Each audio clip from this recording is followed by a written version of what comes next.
Hi friends, బెండకాయ 65ని ఎలా prepare చేసుకోవాలో చూసేద్దామా. బౌల్లో శనగపిండి, బియ్యం పిండి, కార్న్ఫ్లోర్, గరం మసాలా, కారం, ఉప్పు ఇవి వేసుకున్న తర్వాత కట్ చేసి పెట్టుకున్న బెండకాయ ముక్కల్ని ఇందులో వేసుకోవాలండి. కొద్దిగా వాటర్ పోసుకొని పిండి అంతా బెండకాయకి పట్టేలాగా బాగా మిక్స్ చేసుకోవాలండి. ఇలా కలుపుకున్న పిండిని పావుగంట సేపు మనం బౌల్లోనే ఉంచాలండి. అప్పుడే పిండి అంతా బెండకాయలకి పట్టి ఫ్రై అనేది బాగా టేస్టీగా ఉంటుంది ఫ్రెండ్స్. ఆయిల్ హీట్ అయిన తర్వాత కలిపి పెట్టుకున్న బెండకాయ ముక్కల్ని ఇందులో వేసుకోండి ఫ్రెండ్స్. దగ్గర మనకి పావుగంట సేపు దాకా టైం పడుతుందండి బాగా డీప్ ఫ్రై అవ్వడానికి. మనం జనరల్గా ఇంట్లో పప్పు కానీ రసం కానీ చేసుకున్నప్పుడు ఏదైనా నంచుకోవడానికి ఉంటే బాగుండని అనిపిస్తుంది. కాబట్టి ఈ ఫ్రై ఐటమ్ని మీరు కూడా ఒకసారి ట్రై చేసి చూడండి ఫ్రెండ్స్.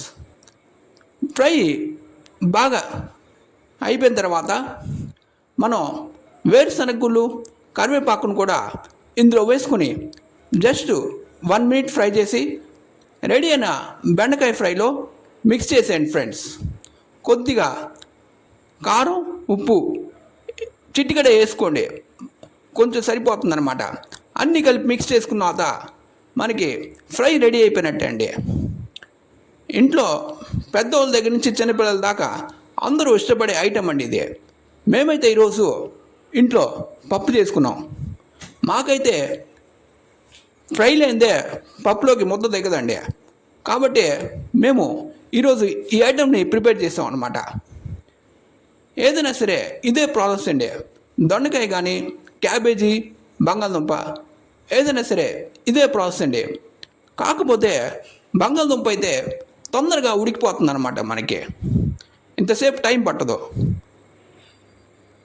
మీరు కూడా ఒకసారి ట్రై చేసి చూడండి. ఎందుకు ఆలస్యం? చిన్నపిల్లల దగ్గర నుంచి పెద్దవాళ్ళ వరకు అందరూ ఇష్టపడే ఐటమ్ అండి.